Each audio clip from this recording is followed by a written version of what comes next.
Well, thank you so much for making the effort to join us tonight. It's just really encouraging to have you here with us as we continue as a community to explore what it might look like for us to engage in intercultural mission here in Northern Sydney. For those of you who weren't able to make it last time around, there we kind of did a big overview of the Bible and looked at the biblical foundation of mission, and in particular God's heart to redeem people of all nations, and the part that we have to play as we participate with him in what he is doing to bring people into relationship with himself. We also had a look at the changing demographics of this community and the fact that more and more individuals and families from diverse cultural backgrounds are actually moving into our neighbourhood, particularly people from China and India. They're the big two over the last 10 years. And many of them are moving into this area because of the quality education that is all around us. But we also recognise that this is very much a globalised city, and so many of you are actually in workplaces that are even more diverse than the community in which we're living, and so you're constantly rubbing shoulders with many people from different cultures. So, having laid that foundation, tonight we want to move forward and explore, what does it look like to build genuine friendships and relationships with people from different backgrounds to our own? Because our conviction is primarily in the context of relationships that we can show and share the love of Christ and that people come to know Jesus. But we also recognise that getting to know people from backgrounds that are different to our own actually presents some unique opportunities and some unique challenges, and we need to be really intentional in that. So we need to be people who are curious about others, who genuinely want to get to know them and understand them and where they're coming from. So tonight we are looking at that, developing cultural curiosity and understanding. We're going to explore what culture is, some particular models of culture, something called cultural intelligence. Have you guys heard of that? Some nods, no? You've heard of IQ, EQ, CQ is another one of the Qs. And we'll be looking at what it takes to develop cultural intelligence and then some characteristics of culture as well. But just before we get to all that, I just want to read and provide a really brief reflection on Philippians 2, verses 3 to 8, as I think this really helps us to understand the posture that we need to have as we enter into this conversation tonight, but as well as we seek to build relationships. So this is what Paul writes to the church in Philippi. He says, "Do nothing out of selfish ambition or vain conceit. Rather, in humility, value others above yourselves, not looking to your own interests, but each of you to the interests of others. In your relationships with one another, have the same mindset as Christ Jesus, who being in very nature God, did not consider equality with God something to be used to his own advantage.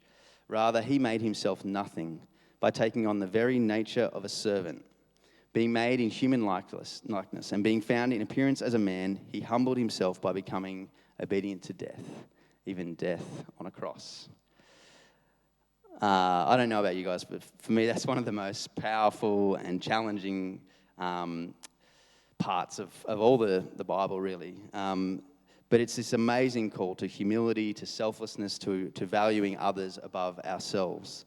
And so we need to look to Christ's example. He is our ultimate example of what does it look like to lay down our own rights for the sake of others, to have that Christ-like humility and selflessness is really what we need if we're going to understand people and where they're coming from and to be able to build relationships. And so I think endeavouring to be curious and endeavouring to learn about others, by doing that, we are embodying that call to, in humility, value others above ourselves. And I think in all of this, we'd need Jesus' help through the power of his Spirit to do it. So, I just think that's a really important foundation to lay before we then enter into this conversation. And I just encourage us, I guess, all as we have an open conversation tonight, to try and adopt that posture of humility and openness as we just explore these cultural matters. I know sometimes that can actually be quite challenging to have conversations about culture. We can be worried that we might cause offence. We might accidentally cause offence by something we say. We don't, not that we intend to, but I guess we all have some level of, you could even say prejudice, that we aren't even aware of. And so just as much as possible, we want to encourage this space tonight to be a safe place. And so we do want to encourage you to share your thoughts and ideas, and we do want you to know that if you do unintentionally say something that might be a little insensitive, that this is a place of grace, but also to say that, before we say something, let's just try and be sensitive in what we're saying and thoughtful and considerate. Does that make sense? Okay. I'll hand over to Naomi in a sec, but let me pray for us first. Lord Jesus, I just thank you for this opportunity we have to gather and to explore what it looks like to be humble, to be selfless, to really get to know and explore culture and others' backgrounds in that hope that we have to introduce them to you, to see them transformed in your name. Lord God, I just pray that you just be with us tonight as we have this conversation. We pray that your Spirit will be at work in our hearts, and we ask, that you'd help us to be open to the work you want to do. Pray this in Christ's name, amen.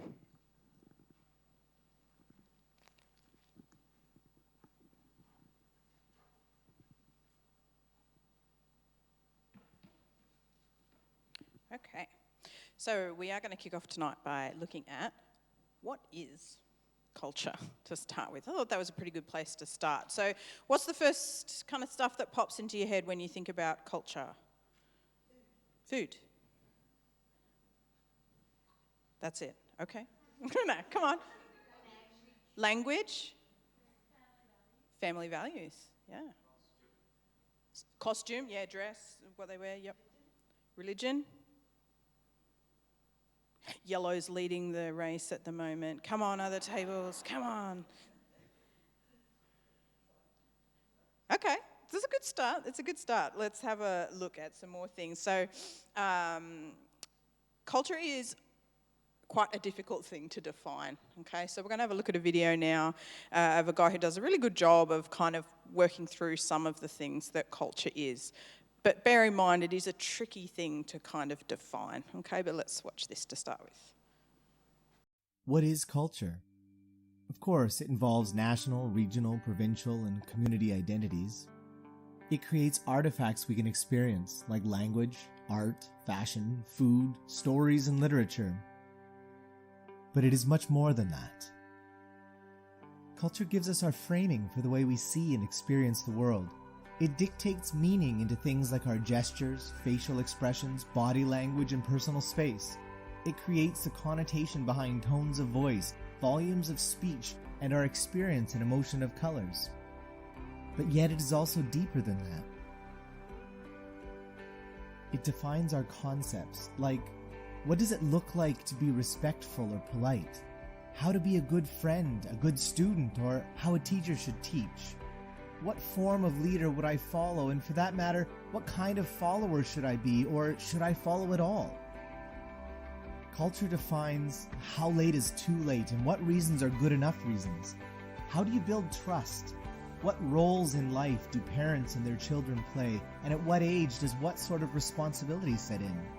And yet culture goes deeper. It helps us to shape our versions of right and wrong. It creates our biases for and against. It builds our expectations around what should and shouldn't happen in any given context. It is often the answer to many of the human condition's why questions. In short, culture underpins everything we experience in life. No two people experience culture in exactly the same way their whole life. Culture is fluid. The more we interact with people from other cultural settings, the more our own fluid definition of our culture shifts, hardens, adopts, and/or rejects. We all have a lot to learn from each other. The best place to start is to think about yourself. Who are you as a culture bearer? What ways of knowing do you most commonly use? What expectations do you have in certain defined situations? How are you contributing to this very important discourse? So there's a lot. There's a lot involved in this. And so, we're going to start slow. We're going to have a look at some things, and we're going to look at some ways to understand culture to start with. So I think to reflect how difficult that is, this quote, actually I'll put this one up too. These come from a guy called David Livermore. I'll show you the front cover of his book later, but he's a really great guy in the world of cultural intelligence. He's done a lot of work in the corporate sphere, but he's also a Christian, and so sorry, I just got the signal that I'm not talking loud enough. No? Okay. He's also a Christian, and so he's done a lot of work looking at what does cultural intelligence look like in the church. I'll show you his book later. But he says defining culture is much like defining air or like the wind. You know how hard it is to define what is the wind. We know what it is, we live in it, it lives in us, we can't see it, but it's there just the same. But he reflects on the fact that there's no such thing as a culturalist human. To be human is to live in culture. So sometimes I think when we think about ourselves, we think, oh, I don't really have much culture, like, because you think about other places, maybe exotic things, other people's food, other people's culture. But as they said in that video, really critical thing, and we're going to reflect on this as we go on tonight, is learning about our own culture and what shapes us is the first step in being able to learn about other people's cultures and to understand them. How can we understand someone else's point of view if we don't first understand our own? So that's where we're going to start tonight. Even though it is hard to define, this is one of the definitions that's fairly well used across all things that covers it reasonably well. Chamberlain says the values, norms and traditions that affect how individuals of a particular group perceive, think, interact, behave and make judgments about their world. That covers a fair bit. There's a fair bit in there that I think you could get out of that. What I think is interesting for me when I looked at this one is that he says of a particular group. What he doesn't say is that it's only ethnic. Because I think that's really important for us to understand is that culture isn't just about your ethnicity. It's actually made up of lots of different things. So in your life, you actually are probably a part of quite a few different cultures. And how those kind of mesh together, or not, creates the unique you. And this is the picture that came into my mind when I thought of this, bit of a messy Venn diagram. To think of like, there are groups such as your church group, right? Or your religion and your faith, how that plays into things and the culture that comes along with that. Maybe one of those circles is your ethnic identity. Maybe you're in a sporting group that kind of has another kind of culture in it. Maybe it overlaps a bit with some other aspects, but it might actually have some quite distinct parts that separate it. And so I guess what I'm trying to emphasise in this is we're going to talk a lot about different aspects of culture and all these different things, but it's always really important to remember that no one fits in one of those bubbles. Everyone is a unique blend of all the different cultures, groups that they're a part of. Can you think of any other, I've mentioned a couple of things, church, sports, can you think of any other culture groups that either you're a part of or maybe you come into contact with? What other kind of groups can you think of? How else could we have different cultural groups? Mm-hmm. Yep. Career, yeah, so your work culture can be very different depending on what kind of job you're in. Yep. Was that music? Yep. Yeah, punk people versus classical people, very different culture. Geographical, absolutely, which we obviously looked a bit at our geographical area last time, but very different to other geographical areas. Online, a new world, yeah. Gamer culture.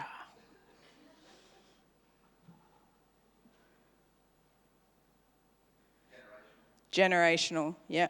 Super big one, I reckon. Yep. Academic as well is often quite a a big culture group that can have little subcultures in it. As anyone who's been at uni more recently will probably know, it can be quite an eclectic group of cultures within that one culture. Yeah. Yeah. Yep. Yep.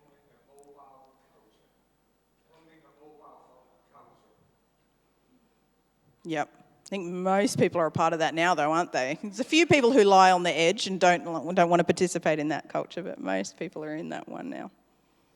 All right, good. Yep. So you get the idea, where there's lots of different cultures. So when we're talking about culture, it's not always just ethnic culture. It's important to understand, because then when we're thinking about ourselves, we're not just thinking about our ethnicity, because we're all so unique, depending on all of those things that you've just talked about. Okay, so when we talk about culture, one of the things that's good to do is to try and make it easier. We have these analogies of how we can envision what culture is, because it's such a complex thing to really come to understand clearly. There are quite a few different pictures, different models of culture that people use, but we're going to quickly look at two, which I think are the most useful for us right now. And the first one is the cultural lens. So, often referred to as the glasses that we wear, the glasses through which we see the world. There's plenty of people with glasses on tonight. Do you often forget that you're wearing your glasses? Or do you see them all the time? You kind of forget, right? Like if they're fitted well, if they, you don't really think all the time, you're not conscious all the time of that glass that's between your eyes and the world, right? You're not thinking consciously all the time. You do? Well, you have to adjust it for a while, yeah. You get used to it, right? Yeah. Okay, so imagine those glasses you've had since you were a child. Do you notice them anymore? No. Okay, so if you think of culture as that pair of glasses that you wear, how you see the world is affected by those glasses that you wear. You may have inherited that from your family. How you see the world is deeply affected by that. But over time, your lens prescription changes, doesn't it? As you get older, generational, as you are exposed to different new experiences, new people, all these new things that you come across in the world can slightly change your prescription a little bit, can't it? But like we said, the important thing to start with is getting to know, oh, hang on, they're actually there. I do have a lens there that I see the world through, and not everybody sees the world through the same pair of lenses as me. Because like that little messy Venn diagram, we're not all wearing the same glasses. And being just aware of that can make a huge difference in how we interact with others and understand, oh, hang on, they might not actually be seeing this situation the same way that I'm seeing it. I put this little photo in because I thought that, apologies if you don't like John Lennon, but it's a really good image of, I don't know that this is necessarily what we aspire to. I don't think we have to wear all the glasses. But that it does, sometimes, some people will find that they actually do this in their life. If they're a part of quite diverse cultural groups, they might actually feel that they swap glasses depending on what situation they're in. If they have quite strong different culture in their home to what they have in their workplace, they might actually feel that they swap glasses. Don't know about wearing them all at the same time, but I just think it's a good picture to remember that there are many different ways that the world can be seen. The other really good image, which I think, oh, sorry, forgot about this one. So just a quick test of that. We all live in Australia. We all speak English. So that's the lens that you're looking at this through today, okay? With those lenses on, what does this say? Okay, all right. I agree. Does anyone disagree? Anyone have none of their... No? Pretty good? Yeah, well, pretty much all of the UK and the US and Australia would agree with you. That means okay. Scuba diving, it means, still means okay. All right, then we'll add scuba divers into that list there. Ah, so, interestingly, in Japan, it means money. It's the hand signal for money. So if you put your Japanese glasses on, that's what it would mean. In Russia, they would say it's 0. In France, worthless, similar to 0, I guess. Macedonia, unite. In the Arab world, it's a threat. In Germany, drunk. In Finland, it's an army discharge symbol, very random. In Brazil, it's an insult. So you see that if you change your glasses, and if you grew up in Brazil and you had your Brazilian culture glasses on, that is a very different symbol. So that's a really obvious, I guess, example of how lenses can make a difference. And we're going to talk a little bit more about some subtle things later on. But that's kind of a big, obvious example of how our cultural lenses can change what we see. Gestures, language, things like that. Okay, now on to the second model. So this model takes things a bit deeper. The model of the iceberg. We like to use icebergs a lot in illustrations. They're very useful, and they're definitely very useful for this one. Because when we talk about culture, there's 2 different sections. There's the visible. You all know in an iceberg, the bit that you can see on the top, that's 10% of the whole iceberg, right? And that is the visible part of culture. So that's the behaviours that you observe. Artefacts just means the things that are related to that culture. It's very accessible to the senses, all this stuff. It's what you can see, it's what you can hear, it's what you can smell, it's what you can taste, it's the food, it's these things, right? It's all observable. It's fairly explicit. It's probably the taught things. It's what someone will be able to easily explain to you about a culture. Perhaps taught from childhood, but again, very explicit in the way that it's taught, and people are generally conscious of these things, okay? But the bigger part, the 90%, the real stuff is underneath. That's the invisible stuff, and that's the why. Why people do what they do. Now we're talking about their attitudes, their beliefs, expectations, values, assumptions about the world around them. So much more intangible, right? Not directly observable. They're not physical things. But what happens is they usually come out invisible things, right? So if you have a belief in modesty of dress, that's going to affect, that's an invisible thing, your belief.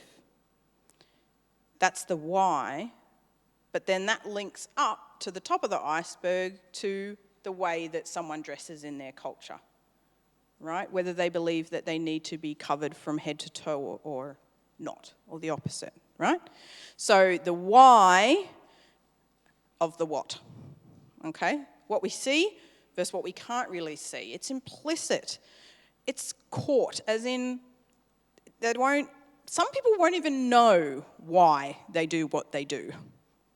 We don't know why we do what we do. That's what we're learning about tonight, is to really dig into a little bit and think, oh, okay, I do this thing, but why do I do this thing? Australian culture or my culture is like this. Why are we actually like that? What are the beliefs and the attitudes and the values that feed that output? Okay? It's much more subconscious. It's those things that you learnt from childhood, but you're not really sure why my family does it that way. We just do, you know? But if you thought about it, there'd probably be some underlying reasons there. Okay, I'm going to flick up to the board here. It's a magic trick. Oh, yeah, there we go. I worked hard on this. No. All right, here's my iceberg. It's very empty though. So these are your areas up here, but they're not very good example. I want some examples of these kind of things. And I want us to think about something to do with culture, whether it's up the top or down the bottom. Yeah, where it goes. If you know where it goes, that's good. Otherwise, we can think about that together. And if you can think of some things that might link from top to bottom, bottom to top, just exploring, say, so we talked about, let me put an example. We talked about dress. Whatever that dress might be, generally links down to a value or a belief, right?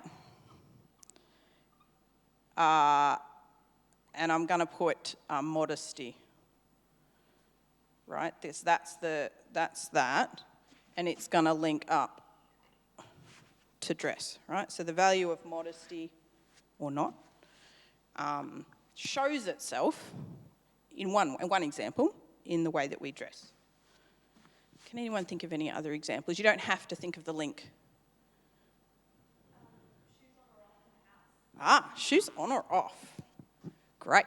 Has anyone got any idea of what is behind that? Cleanliness.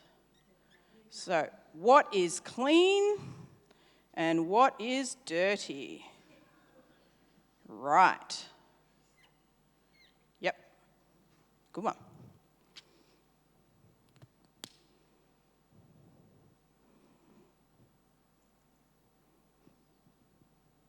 Any other, like you listed off a bunch of things off the top before, so food. What's something that you see in some cultures? Okay, I'm going to give you another one while you're thinking. One that we're seeing more and more in this area is multi-generational housing. So you see that, right? Multi-gen housing. Couple of generations living in one house together. That's what you see at the top. But what does that come from, do you think? Yeah. Yep. Value of family. That's one part of it, for sure. Any other suggestions of some more nuanced things about what? Say again, finance. Yes, we did suggest that the other night too. There were lots of financial influence. Yeah.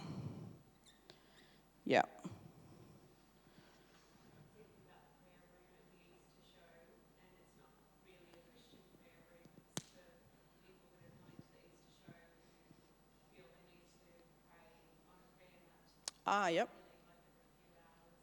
Yep. Yep. So their prayers, their daily prayers is what you see, and that's fed by their belief, right? Their religion. Yep.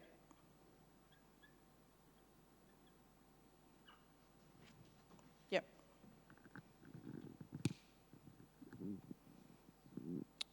Any other ideas?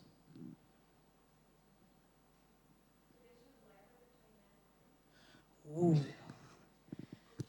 Division of labour between men and women. Yep.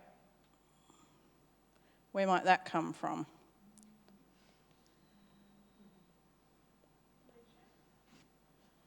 Yeah, it could come from religion. They might not be able to tell you sometimes why. Yeah, family expectations.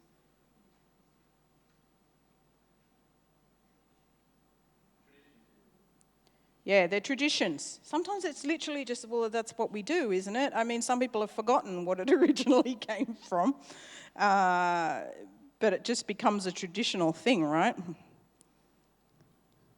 But perhaps there was something originally that fed into that. Perhaps education levels, or who knows. Yeah. Okay, so do we get the idea? We could go on and think of lots and lots of examples, but you see that this is what you see. You see whether people do their shoes on and off. Some people are like, oh, why do I have to take my shoes off at their house?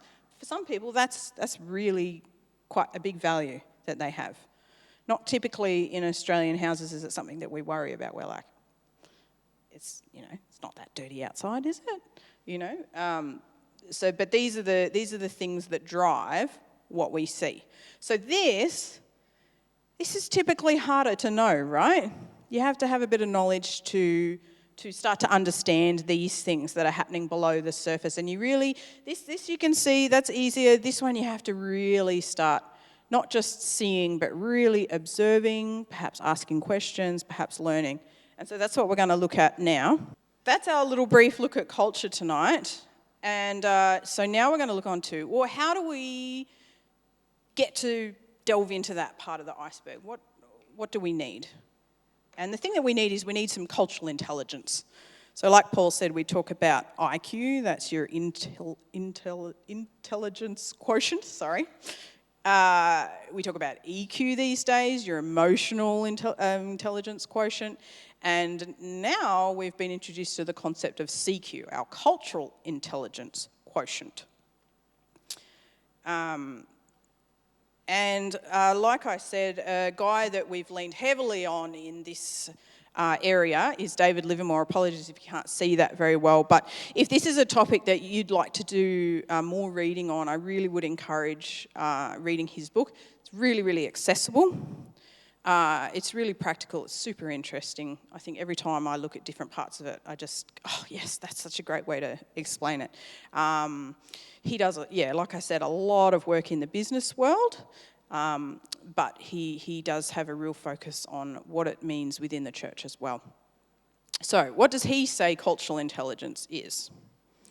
He says a cultural intelligence quotient, or CQ, measures the ability to effectively reach across the chasm of cultural difference in ways that are loving and respectful. And I think that's really key, is not to get caught up on the chasm of the cultural difference, but it's about the focus on the fact that of the reason why we're doing this. And it's the fact that we want to be able to reach out to people in ways that are loving and respectful. He says cultural intelligence is as much about discovering ourselves and understanding the cultures of which we're a part as it is about understanding others. As we widen our view to include what's going on within us, become aware of those lenses that we see things through, or what's underneath that iceberg, we will be able to interact more lovingly with our culturally different neighbours. And that's our destination in this journey. Learning how to effectively express love for people unlike us. And I think that if we keep that in mind, as well as what Paul talked about earlier about humility and selflessness, I think that's a pretty good base to head into this with. So, Livermore proposes that there's a pathway, a cyclical pathway that we can follow to increase our cultural intelligence, to achieve that goal. And it starts with drive. What's your drive? What's your motivation? Where does your interests come from? And I think a lot of that we kind of started looking at last time when we looked at, well, what's our biblical motivation? What's the motivation that comes from God, right? Because people are going to have different motivations. But for us as Christians, I think so much of our motivation comes from wanting to love God and love others. And that's really where we start. Sorry. And I think that doesn't mean that everyone's instantly going to go, oh, yes, wow, I just have so much drive now, like it's amazing. I'm just going to get out there and do everything, right? Sometimes we start small, and that's okay. Maybe you've just got a little bit of drive. God can use that, right? And the idea is this is going to follow around, and that's something that can increase with time. Because you notice one of the words that he uses in there is he says confidence. Well, confidence doesn't come without practice, does it? Okay, so that's one of the things that as you increase, as you realise how life-giving it is to be able to do that and to be able to love people in that way, it feeds back into that loop. But that's where we start. The second part to move on to is knowledge. Now, not knowledge of all the do's and don'ts and rules of all the different cultures in the world before we can go and talk to people. Like, not going to happen and not really all that helpful in the end. okay? The knowledge we're talking about is understanding what is culture, like we've talked about, and how it shapes what we see, okay? And this is, we're not going to become experts, and we certainly we don't have to say, oh, well, I have to stop here and I have to learn everything possible before I can move on to the next step. Even what you're learning tonight, and I hope, which is kind of opening your eyes to some differences over what we talk about tonight, that's a start, right? And that's a little bit. And then we move on and we look at, okay, given what I've learnt and what I know, how can I approach an interaction that I know is coming up? What's the thinking I can do before I act in this situation? Can you think a little bit about, what are some potential, without boxing someone, what are some potential things that could be interesting in this interaction that I've got coming up? What are some possible things that I need to be careful about, or whatever it is that you've learnt that you feel might feed into that interaction? And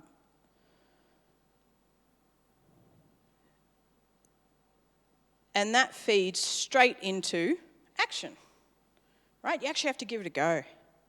And David Livermore points out that, but it's not just action that we learn from, it's action reflection. And I guess that's what we want to be doing together as a church over this year and in the coming years, is not just acting and assuming, well, that's great, I gave it a go, we're all good now, but it's actually to sit back as well and to reflect on that and say, wow, well, how did that go? Gee, I did really badly on that. That's okay. We learned through not just the action, but the reflection and the thought about, well, what would work differently next time? How can I improve in that? Maybe I come back through, maybe that increases my drive, coming back full circle, to learn some more and to, I really wanted to express such and such a thing to that person, but I wasn't able to do it. But that's just giving me more motivation to increase my cultural awareness so that perhaps next time I can do better in communicating that to that person. Therefore, driving us over to knowledge, well, what do I need to know? Maybe I just need to ask the person some really good questions and learn from them. Maybe there's someone I can talk to who will help me to understand more what happened in that interaction. Like, I had this talk with this person the other day and I'm really not sure what went wrong, but something wasn't quite right, or I'm not really sure I understood them, or whatever it is.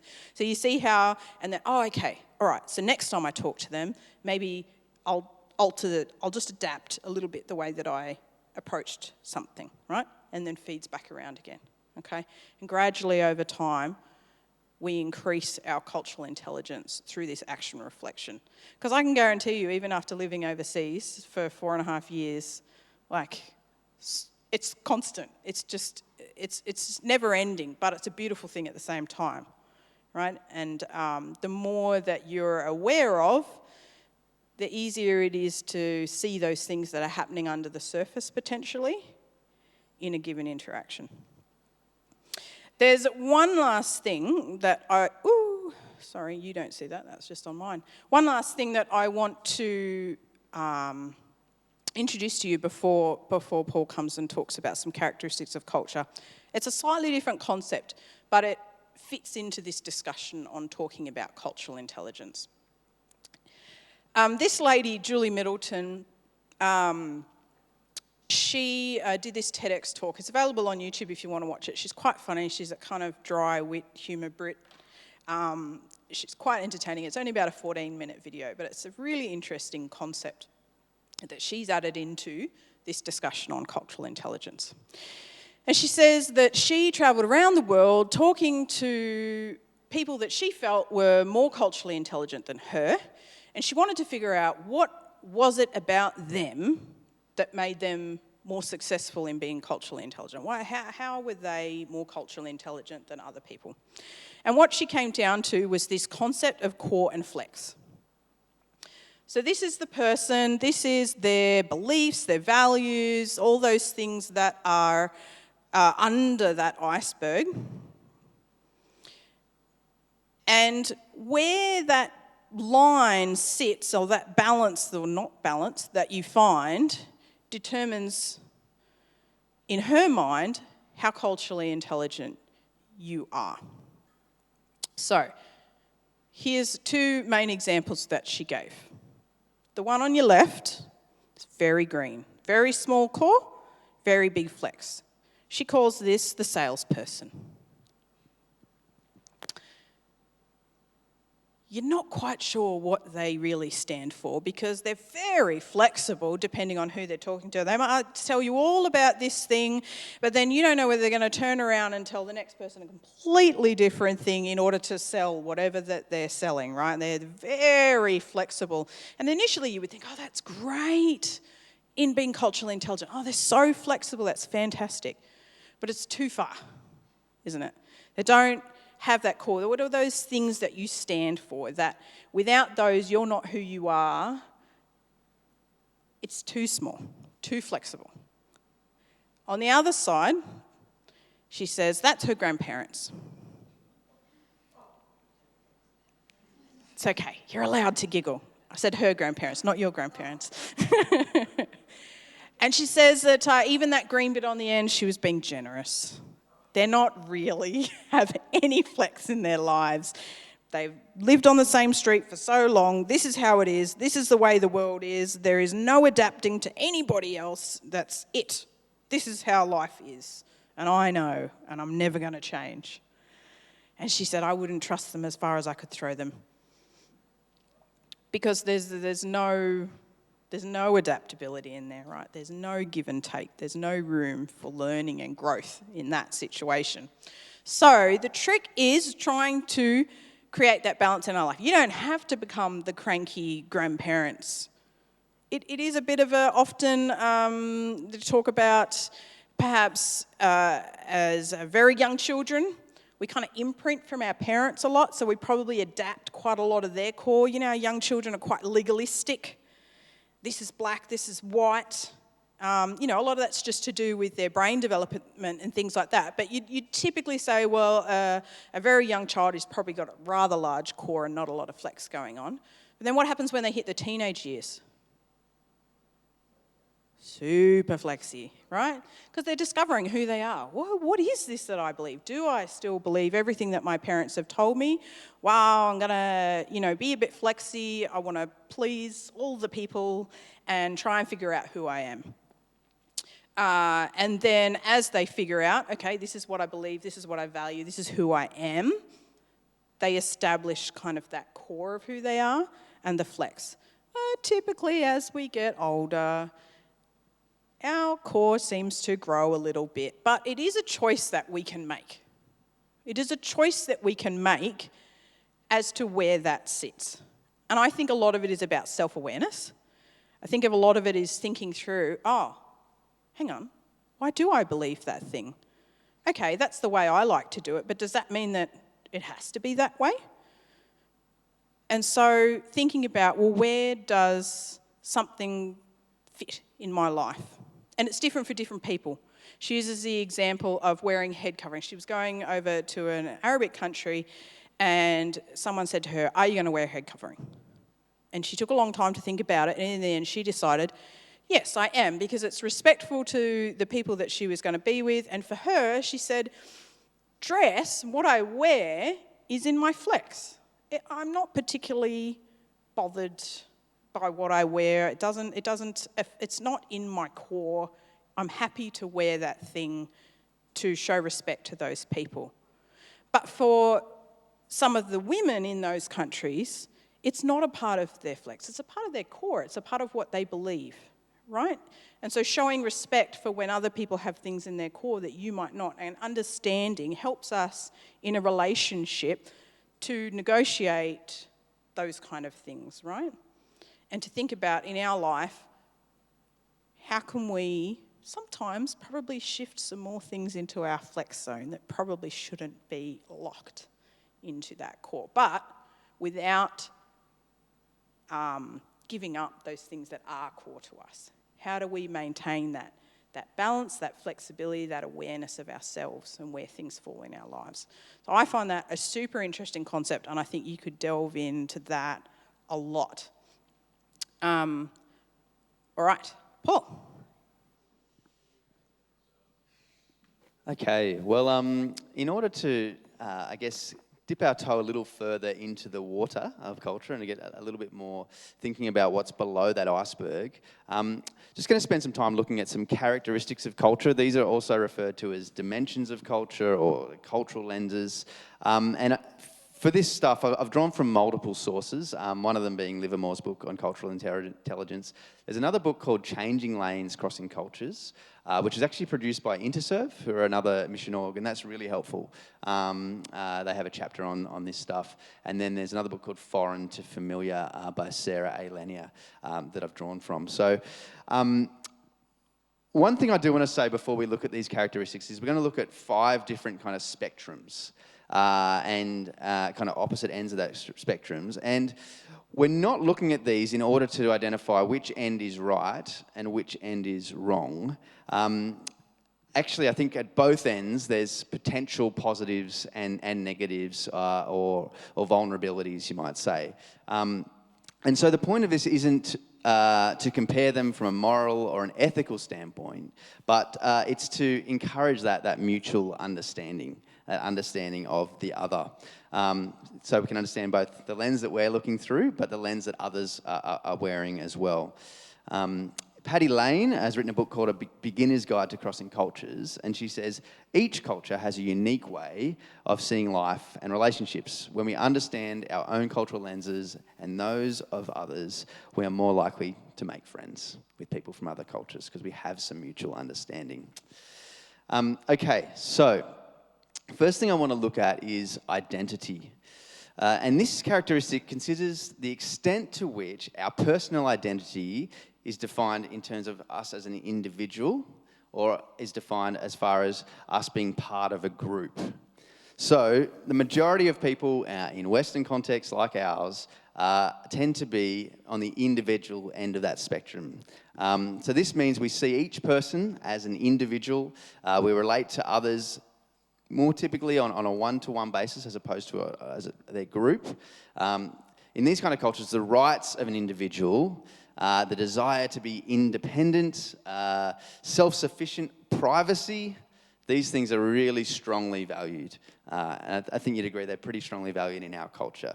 So something like when it comes to finding a job, we largely believe that should be given based on merit, that person's well qualified for that job as opposed to a relationship that's because they're a good friend of the guy running the company or whatever, that they get the job.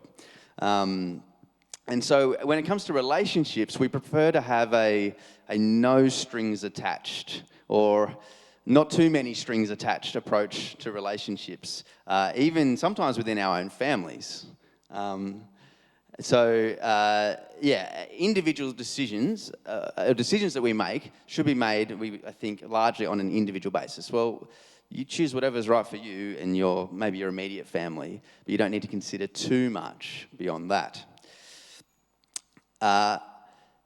However, many other cultures, in fact, the majority world, is not like that at all. So you're talking Asia, Africa, South America, and others, are what we call collectivist or group-oriented cultures. So this means that their identity is strongly linked to the particular group, be that their family or their tribe or community, as opposed to them as an individual. So the needs in collective cultures of the group are actually greater than those of the individual. And each individual believes that strongly. So things like loyalty and interdependence are really, really high values in these cultures. It does mean that people do rely on relational connections when it comes to problem solving and when it comes to things like finding a job, that they are really, really important. And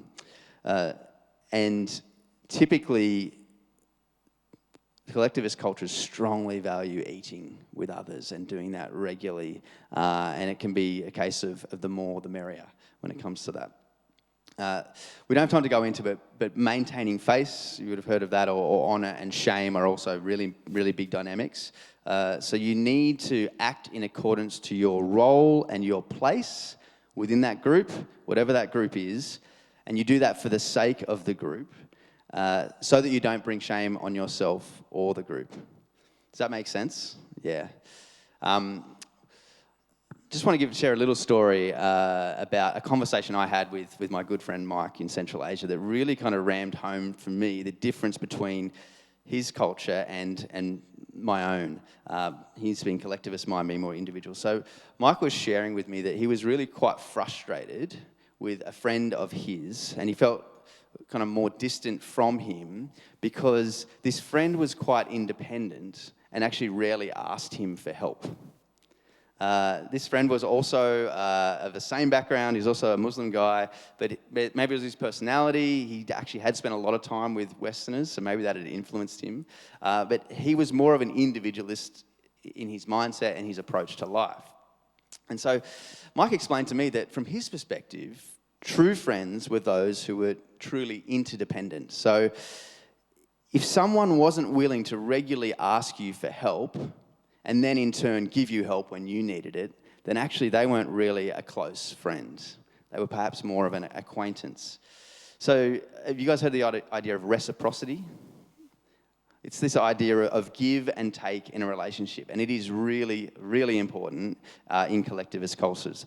And it's actually an obligation that you have to those who are in your group, be that a friendship group or a family group or your ethnic group as well.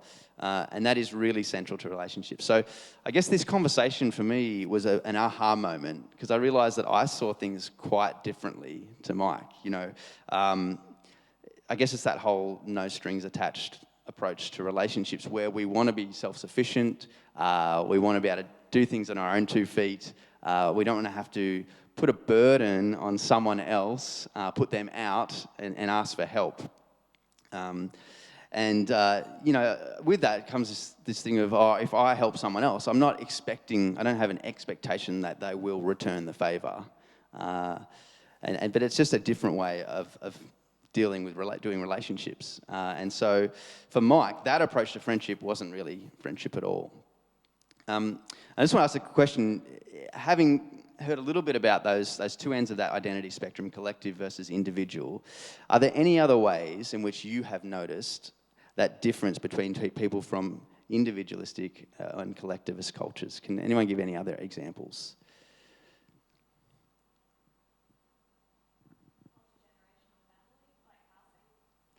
Yep, so multi-generational family and housing. Yep. So that's that interdependence that they have on one another. Yep. And there's expectations and within the family as to the role that grandparents, for example, and yeah, so it affects parenting in a big way. Yep, and grandparenting and all those things. Yes, it's a good example.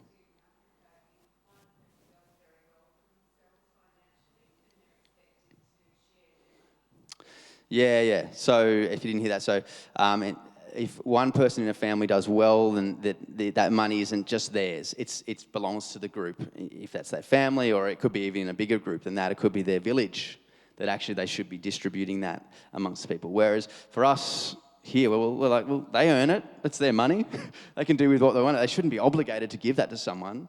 So yeah, it's quite a different way of seeing things. Yep.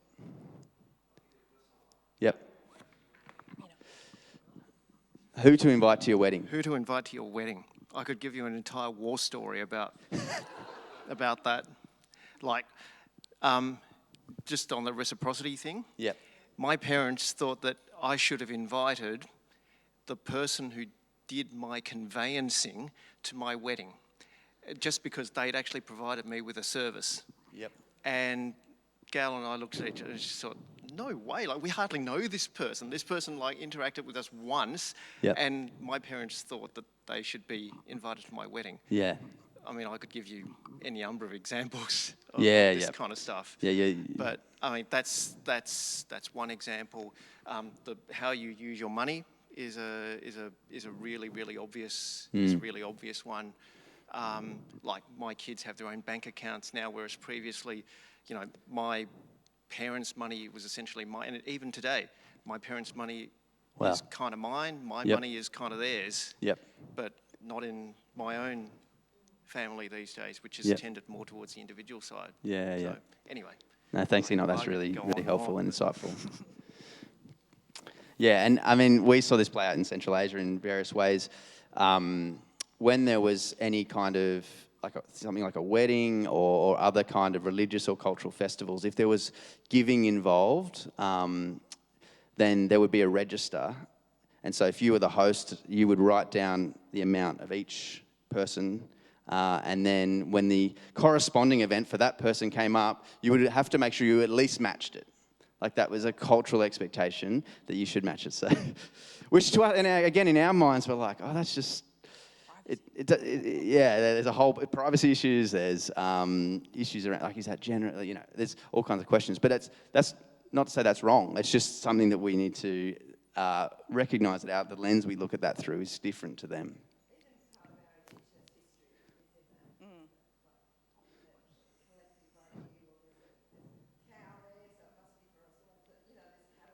Yes.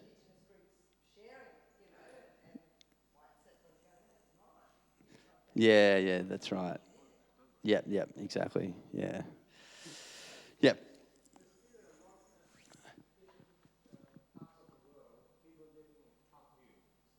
In communes, people say in a lot of part of the world, people living in communes. Yep. So yeah, that's right.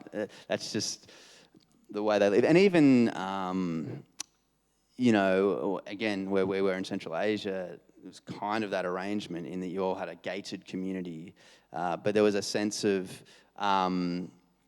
yeah, that was your community, and a greater, you know, I guess here, maybe your street might have that, but often we kind of live as fairly, you know, silos. There's not that same connection that we have relationally. And our identity is still fairly isolated from others.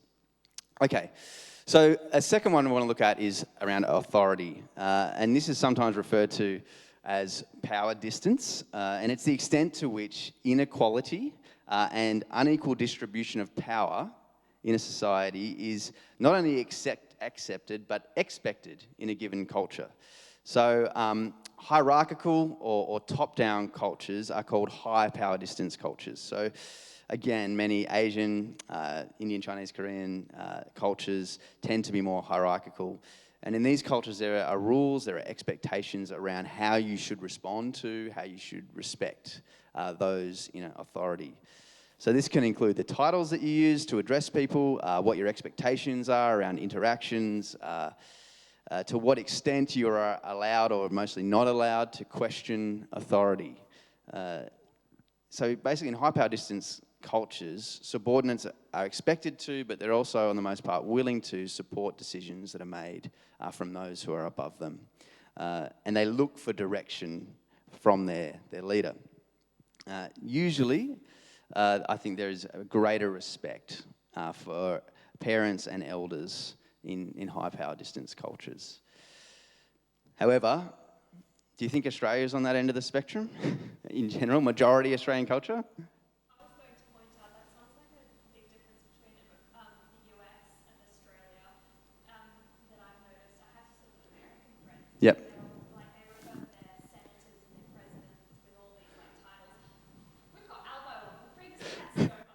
Right, yeah. So and that's exactly right. So compared to America, in Australia, we are far actually more, we're one of the most extremely egalitarian cultures as a majority culture. Obviously we can't speak, we have a melting pot of cultures that live in Australia, but and the majority are very strongly egalitarian.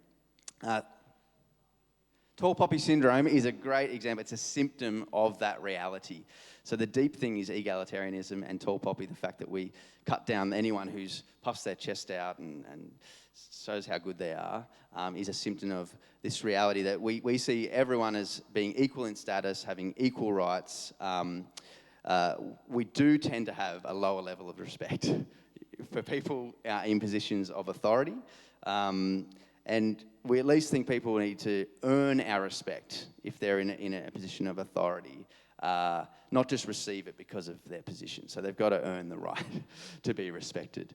So yeah, in essence, if they're in a position of authority, they're equal to us, but just have a different role. And so yeah, we prefer not to use titles.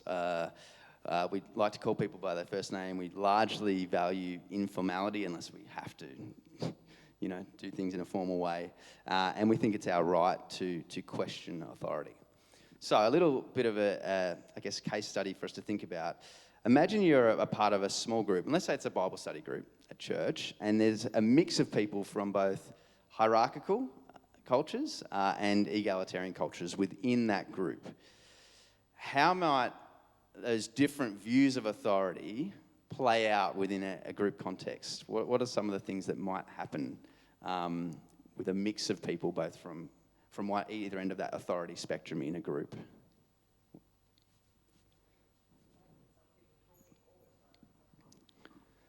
So some people might talk all the time and some people might never speak. Who do you think is going to talk a lot? Egalitarian, right, yep. Why might that be? Why might it be that someone who has a more hierarchical view of authority, might they not speak up so much?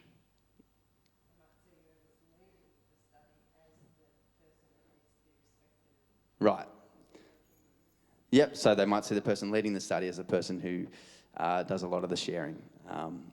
Or might need to wait for an invitation to speak.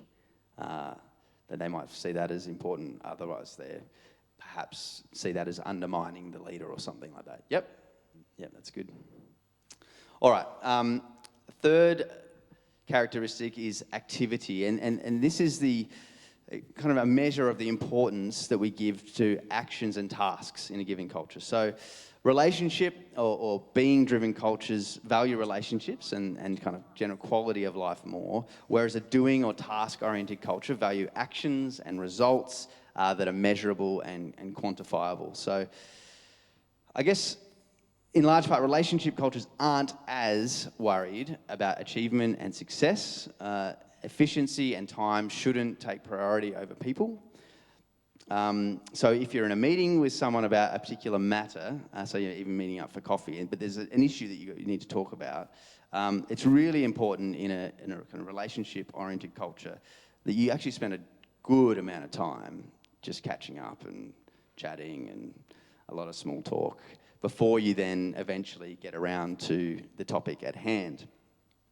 However, in a more task-driven culture, the opposite can be true. So if you're getting together for someone, you know, time is money, and if you spend 45 minutes, you've got an hour with someone, you spend 45 minutes talking around other stuff without actually getting to the issue at hand, that might be seen as a disrespect, I guess, maybe, of that person's time. So the need for efficiency can be more highly valued. And of course, within every culture, like some of us are more relationally oriented, some of us are more task oriented. So it's not like we can say that any one given culture or any person from a given culture is on either end of the spectrum. But it also is true that certain cultures lean on either ends of this scale.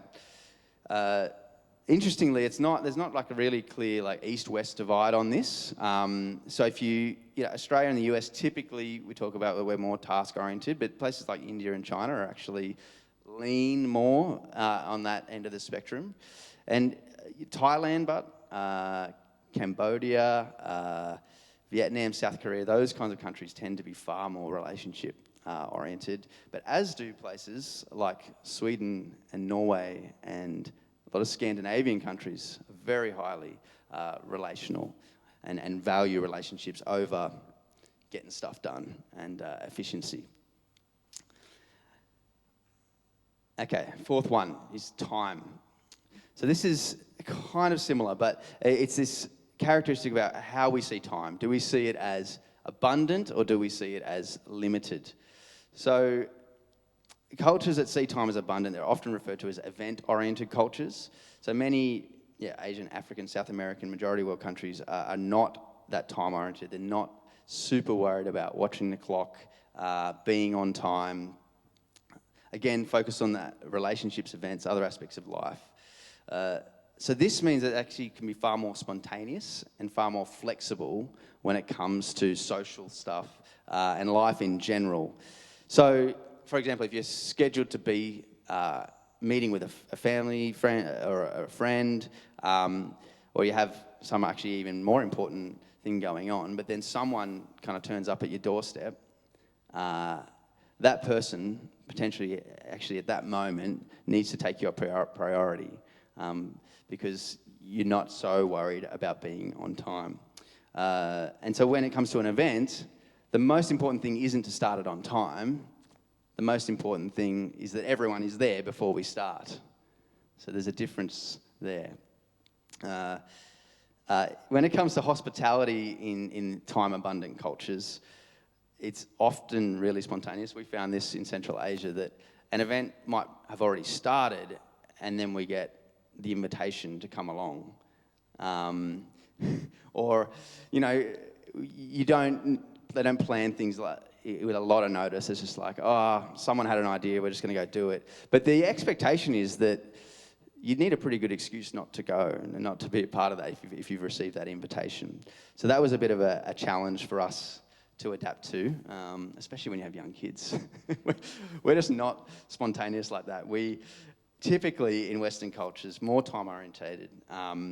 We generally like things to start on time. Although, I don't know, there's this thing called Baptist time that we struggle to start a church service on time. That's maybe our subculture, I don't know. But in general, we do like to plan and prepare. How many of you here love a pop-in? Like you love someone just knocking on your door random? Some of us do, yeah? Yeah. Okay, so maybe there's more nods than I expected. I think, but for a lot of us, we want to be able to be prepared and ready for if someone's coming around. So we're not too fond of pop-ins, especially if it happens all the time, right? Because we have a schedule, we have things we've got to do and plans we've made. I remember Mike being really shocked by, I don't think I was showing my calendar then, but at some point he was looking at my phone and had the calendar and all these things in there, and he's like, well, what is all this stuff you have in your phone? And it could have just been like, oh, catching up with this person for coffee in a couple of days. He's like, you put that in a calendar?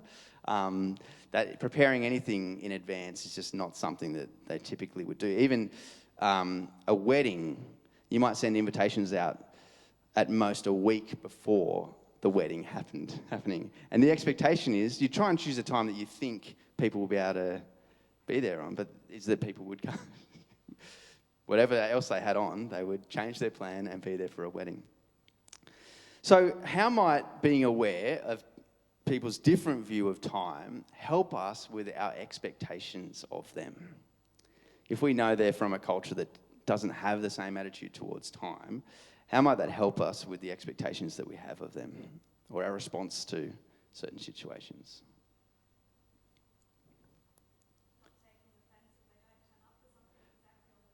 Right, so how much offence do we take, depending on the person as to what time? Yeah, so we might have an expectation, okay, if I say this time, I'll say an hour earlier than I normally would say. Yeah, right, so that can come down to personality, right, exactly, yeah. That's good, thanks, Emma.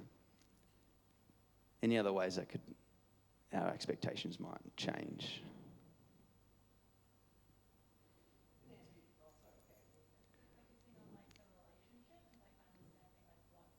Mm. Yeah. Yeah.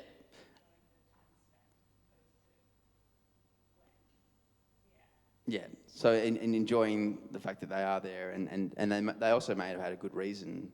There might have been a relational reason for them not to be there on time, and that was actually in their culture is very much important to them. It would be rude for them to be on time to your event, but to have then potentially, I don't know, fob someone off who needed something at that same time. Yep. Okay, one final one. And this is on communication.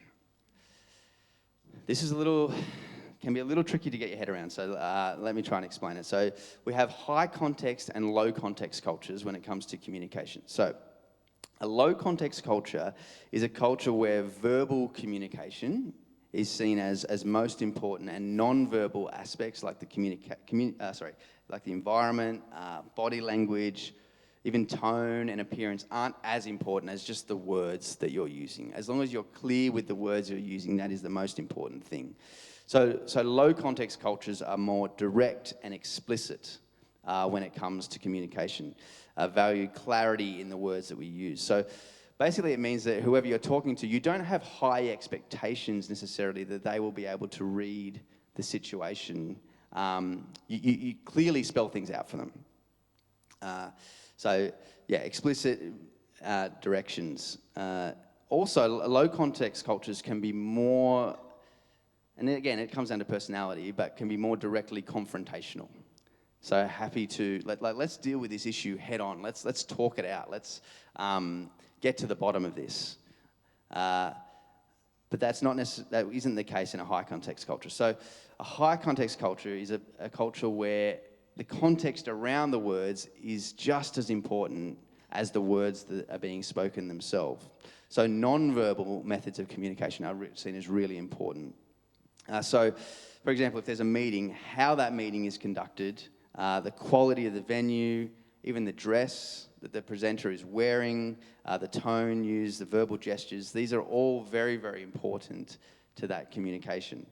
They're just as important as the words that are used. That's why it's called high context, because you're looking at the whole context to understand what's being said.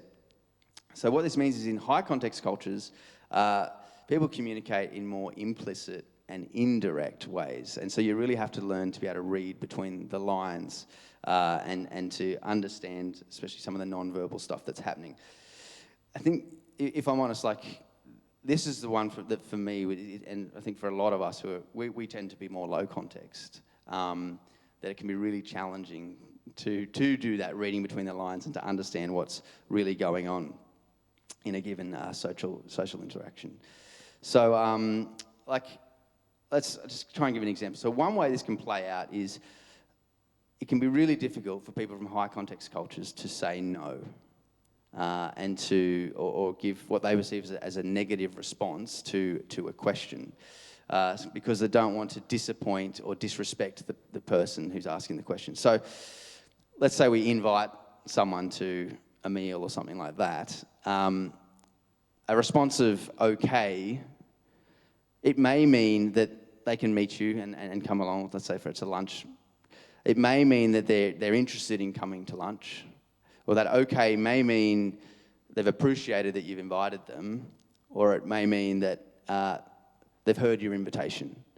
So that one word isn't necessarily an affirmative to say, yes, I'm coming. Whereas we might read it as that. There might be more going on, even just the nature of that question having been asked, that means that that's not actually what they mean. So in their minds, it's more respectful and less embarrassing for you both for them to give an affirmative response rather than a negative one. So if this happens to us, and we tend to strongly value direct and explicit communication, understanding that a high context culture is different can really help us to not be disappointed or to recognize, at least, that doesn't necessarily mean they're coming if they've said yes or okay.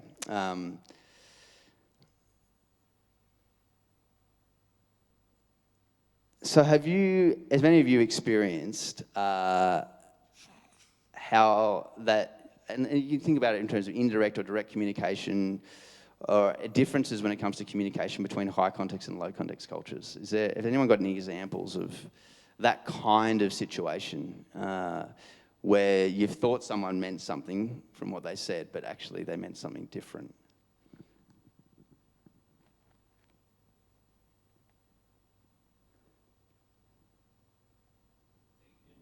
Hang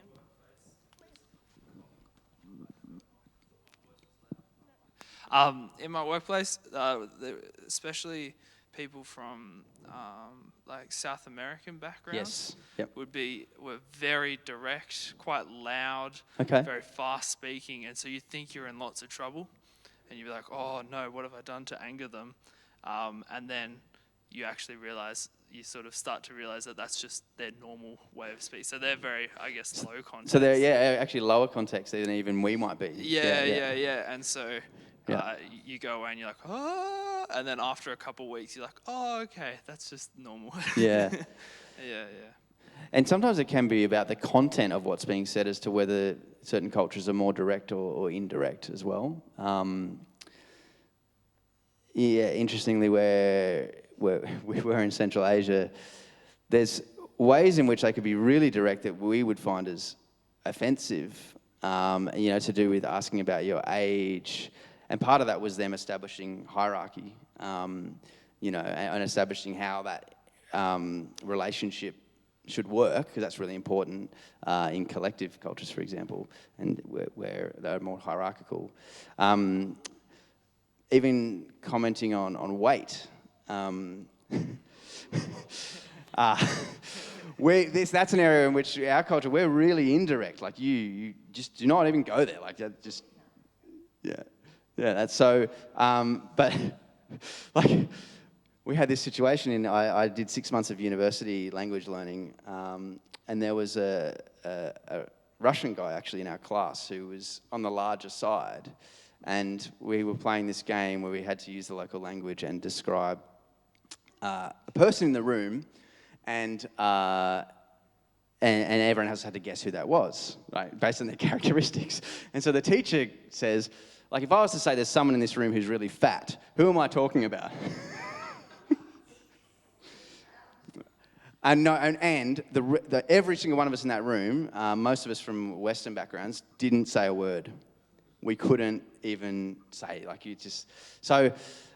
However, that context typically would be regarded as a high context culture, but just with certain issues, not so. But so it's an interesting one, this high context versus low context thing. But does anyone else have any other examples when it comes to communication?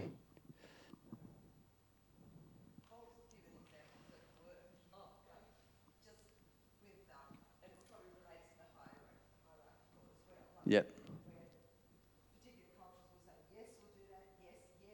Yep. Right. Yes. Right, yeah. So they'll always get that affirmative response. Yep. Someone the other night was saying, I think their company dealt with some people, another company in Japan, and they had this meeting, and the delegates from this Japanese company were like, yes, okay, we'll really think about this. But really that meant, no, we're not interested. But when you're coming from that low context background, we don't see it as that, so it's a challenge. I'm just trying to filter through the examples in my head. I've just come back from Zambia, and it was quite a cultural shock. I guess the best example was in regard to the white builders coming to survey the land to figure out where the boarding house should go. And I think there was just a lot of people that wanted to say yes. The traditional people there were very happy just to say yes, whatever you think, whereas actually we really wanted to know their needs. Right. And we were trying to figure out what would be best for them, and it was really hard to get it out of them, really. Yes, that's right. Yeah, it can be a real challenge to know how to adapt to those kind of situations where, because of that power distance and that difference, that they're not. I don't actually have the answers to know quite how to deal with that kind of situation. How do you really get an understanding of where they're at and what they're thinking? Can I give you an example also, just to show how it's very important with this stuff not to, even though with some of these it's easy to say that, Western culture tends towards one side, other cultures don't. But I think it's very important not to necessarily, there are no absolutes. Absolutely. With all this. Yep. And to give you a really good example. That was a bad response. No absolutes, absolutely, yeah. So for example, I'm just thinking about my interactions with my mother and my father, for example. Yep. So to give you an example of the hierarchical side of things, so my father would still think, my mother still thinks I'm 5. And my father would, if I tell my dad, who as some of you might know, has just retired from being a senior minister of a church, right? But if I tell him I do X, Y, Z in a church, he'll say to me, "How? You're too young." Right? Yeah. And that's the hierarchical side of things coming through. Yep. I can think of, so my father is very task-oriented, my mother is very relationally Yes. oriented. So they're within a culture itself, you have Absolutely. distinct differences, right? But in terms of the communication piece and how that plays out, so my mother is overly effusive in her praise. So that's quite low context. Yeah. But in terms of how willing one is to actually give praise, so if I can actually get a compliment out of my dad for anything, it's like, whoa, you know? Yeah. Because that's so high context in terms of he can't see that, like, it's okay to actually give any kind of praise. Now, some of that is also generationally based. Some of that is also gender based. Yep. You know, male, female, men are from Mars, women are from Venus, kind of stuff. But I think that's really interesting, just to show how even within a particular ethnic culture, you'll get differences across all of that. Yep. No, that's really good. And I think that kind of comes back to something Naomi mentioned earlier, that whole, every single individual is formed differently, and we're shaped by the different spheres of life in which we've grown up in. And so we can do some more learning. Like, you can jump online, there's websites that kind of talk about it has like maps of different countries, and you can click on every country and find out where they kind of fall on these kind of scales. But you can't then take that as an assumption, so, that person's from this country, therefore they think like this. No, every individual is different. And that's, the point is, this gives us a bit of a foundation to get that broad understanding, but then nothing comes in the place of actually getting to know people in the context of a relationship. Like, that's most important. Emma? I was going to say, I definitely agree with what Enoch said in terms of it can also depend what circumstance you're in. I jokingly said to Naomi about 5 minutes ago that I work retail, and retail is a very high context sort of culture. And so it can even just, like, you know, you have to spend a lot of time with the customer and explain things to them and be very, you know, helpful and patient. Don't assume that they can read between the lines, sort of thing. And so I think that it can also just depend what circumstance you're in. Yeah, that's right. Yep. Every context is different. Okay, just to try and, I guess, bring this home a little bit, and particularly thinking about majority Australian culture here and kind of where we, again, generally land on these scales, is there's a moment in the news while we were living in Central Asia, it might have been a couple of years ago, that really brought home again that difference between the two cultures. And it was a moment that was celebrated in the Australian news, and it would have been laughed at, and you'll probably laugh at it tonight, in Australian lounge rooms. And I'll play it for you now, and then we'll spend a little bit of time talking about it. Most of you would recognise the Honourable ScoMo, as we call him here. 10,000 Australians. It's the project that creates the jobs, and the income limits we've put on. Please. Go get off the grass, please. Sure. Let's just move back from there. Come on. Hey guys, I've just reseated that. Yeah, please, off the thing. Sorry, mate. All good? That's all good. Thanks. So it's the projects that count. It's the projects that count. This is actually probably the most civil bit of news piece that I could find.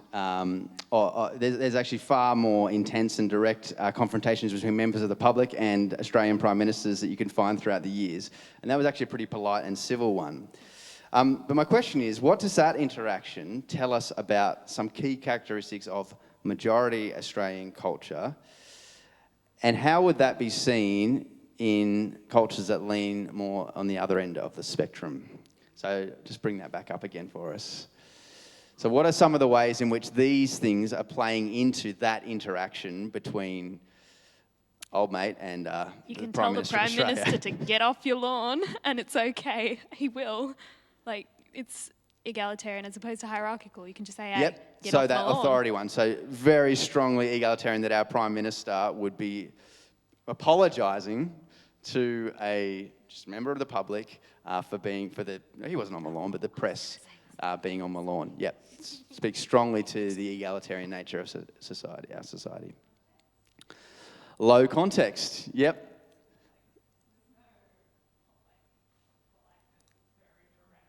Super direct, right? Like that he interrupted a press conference from a prime minister, from the head of a state, to say, "Get off my lawn, mate."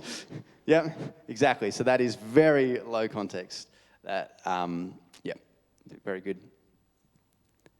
My home is my castle. In this case, actually, my reseeded grass. Yeah. Highly individual, right? So that's his grass. You're on my turf. And that's. I don't care who you are, my turf. That's right. You're on my turf. It's my right to tell you, whoever you are, to get off my lawn. Yep. So that but we probably, many of us would agree. Yeah, that is his. Like, he's just done the grass. Come on. Yep. That's right. Very task oriented as well. Like, he just came out, interrupted, said what he said, got them to move off, and then went back inside. There was no like relational thing going on there or whatever. It's just get them off. Yeah. So do you think that interaction, if that had have happened in a more collective, hierarchical, high context, relational oriented society, if that happened, how do you think, would that be celebrated in the news? Yeah, the consequences could be pretty significant depending on where that happened, right? Like, yeah. So obviously in a collective culture, like one of the groups that you're a part of is your nation, and therefore the person of most authority in that culture is the head of state or whatever that happens to be. And so for you to interrupt them in the middle of an important press conference would be incredibly rude. It would bring shame to both yourself and it would bring shame to the leader, to the country. There's a whole bit different dynamic. But we don't see that, do we? We're like, well, it doesn't affect Australia as a country, like, or that guy's been like, whatever, like it's funny, like, we don't think that much of it, but it wouldn't be perceived in those same ways in a different culture. So I think it just brings home for me that those lenses that we see the world through, and then we see it quite differently. Given that popped up on the news while we were in Central Asia, it just, I'll never forget it. The thought of that happening where we were, wow. Couldn't imagine it. I guess we've really just scratched the surface with some of these things, but the hope is that we can just start to see a little bit more things from other people's perspective and to see how their culture shapes, how they see the world, how they interact. And I think when we gain some awareness broadly of culture, but then we can also start to dig deeper and, to look at both what is above and below the iceberg. And all that learning really does help us to then be able to relate to and connect with and have empathy for people from other cultural backgrounds. So, I guess, but I do want to say, and it's kind of that point that Enoch was bringing home before, that when we kind of gain in our cultural intelligence and that knowledge part of that cycle, we also need to not make assumptions about someone because of where they've come from and their background. We still need to make an effort to get to know and understand them as an individual as well. So we don't want to underemphasize someone's cultural background and just say, like, all people are the same, we all see things the same way, like, people are people to me, we're all made in the image of God and we're all effectively the same, I don't need to worry about culture. No, that's underemphasizing, but at the same time, let's not overemphasize culture as well. All right, so There's a couple of quotes, I'll skip those. So what next? So, having chatted about this a bit tonight, what more can we do to, I guess, increase in our cultural curiosity, our cultural understanding and awareness? And these are just a few points that Livermore kind of gives in his book. One thing is just to open our eyes a little bit more to what's happening around us in the interactions that we're having, the interactions that we see in our workplaces. So just be observant and see what we can learn from that. Asking informed questions and then listening well. So that is something that's really, really important. That's that whole curiosity thing, to be genuinely interested in others and how they see the world and both things. I don't think it's just about the below the surface stuff, but above the surface as well. So that can include, why or what celebrations they embrace, why they do that, why is that important to them. It also plays into, understanding others, their worldview, their religion, whatever that is. But just be people who are inquisitive and curious about others. Reading, be that books about a given culture or stories or stuff to do with more cultural intelligence. Watching, so films, TV shows, whatever it happens to be, that can really help us. Eating with others, embracing other food and other cultural practices, and then cultural experiences as well.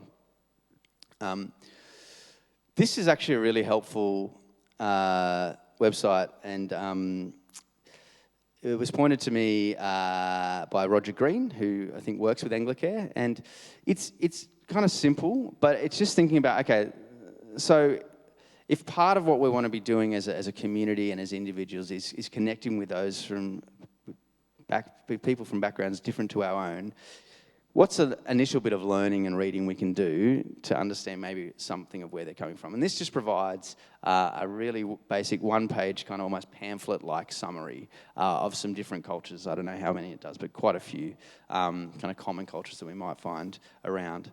So that's somewhere we can go to as a start to continue, I guess, our learning. Hand over.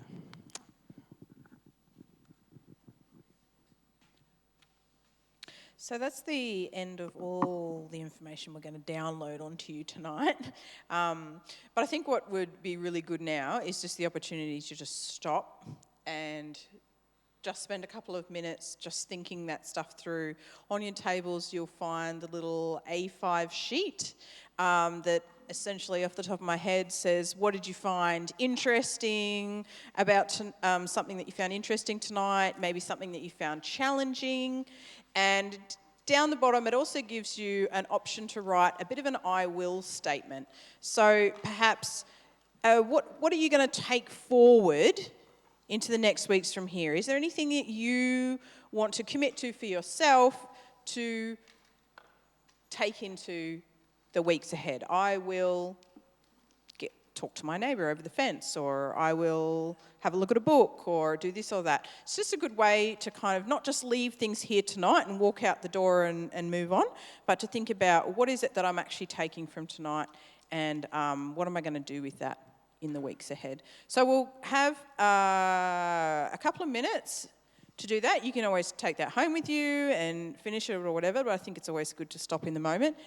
And then in a couple of minutes, I'll shout out, and I think it'd be really lovely if just within our table groups, we just pray.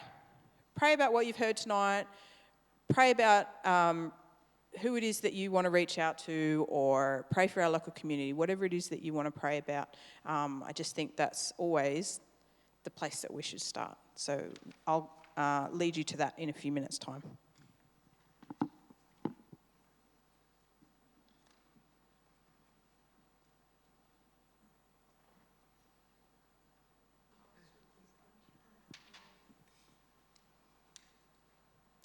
I'm just going to finish.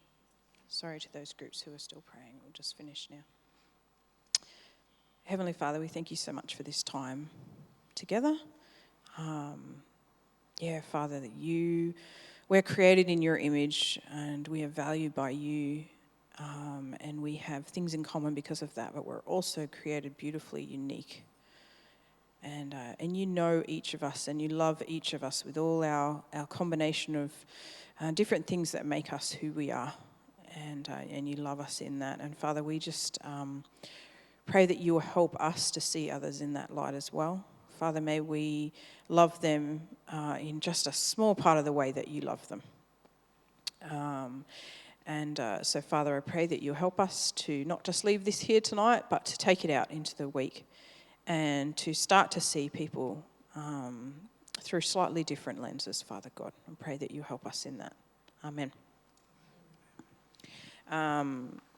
Just to let you know, we have a third workshop that we'll be running, Content TBA, but we're going to keep delving along this line, all right? We're going to keep following this on and keep talking about stuff together and keep learning. If you have any feedback for us, you're always welcome to talk to us in person, but we've got some phone numbers and email addresses up there if that's more your style. The other thing is the discipleship group. You may have heard this announced a couple of times in church. What we're doing is starting 2 weeks from, sorry, I was going to say today, but that was on Tuesday. On Tuesday night, 7:45 at our house, which is next door in the Red House. We're going to run a discipleship group. The idea being, for those people who are really interested in delving deeper into this, we're going to meet together fortnightly as like a small group would, and delve a bit deeper into that, be equipping, be praying for each other, sending each other out to be a source of accountability, I guess, but a source of support and a place to come to and say, oh, I talked to this person this week, it went fantastic, or it didn't, or whatever that might be, and just to really encourage each other in this journey as we're all learning together. So if you're interested in being a part of that group, let us know. Like I said, it'll be Tuesday night, 7:45, starting from the 16th onwards. So you might know that this year church has been changing. A lot of the small life groups have been changing to a fortnightly pattern in order to free up nights for like tonight. And so we're going to jump in on those off weeks. So if you're already a part of a life group, but it only operates every second week or whatever, this will be on the off weeks to that life group. Okay? Thank you so much for coming. Really appreciate you being here.